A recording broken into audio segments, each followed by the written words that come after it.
Audio story by মিম। আজকে আমি আপনাদের সাথে শেয়ার করতে যাচ্ছি আমার লেখা বড়দি।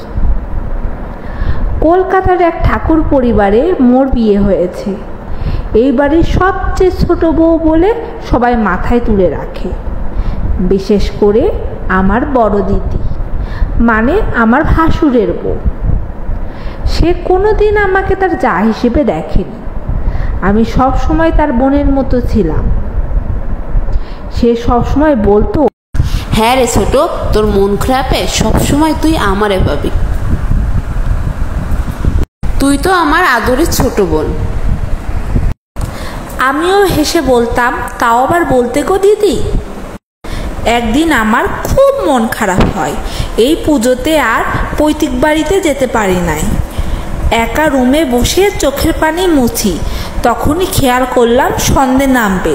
রোজকার মতো গলা চেঁচিয়ে বলি, ও গো বড়দি, সাজ হলো, সন্ধে বাতি দিয়ে দাও আর আমি শাঁখ বাজাই।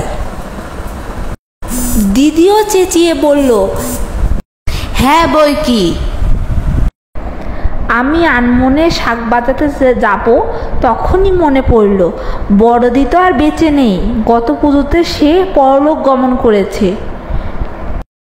তখনই অন্ধকারে এক ছায়ামূর্তি ভেসে ওঠে, আর আলোর ছটা সেই ছায়াটার মুখে পড়তে সামনে দেখি বড়দি।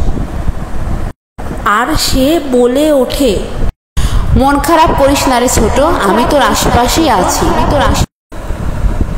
এই কথাটা বলে ছায়াটি হাওয়ায় মিলে গেল।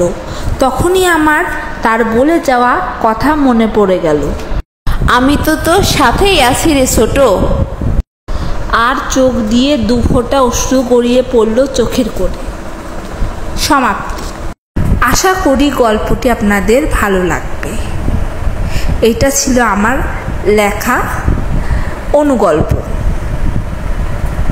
আপনারা আমাদের পাশে থাকবেন এবং আমাদের পেজটিকে ফলো এবং লাইক দিয়ে আমাদেরকে সাপোর্ট করবেন।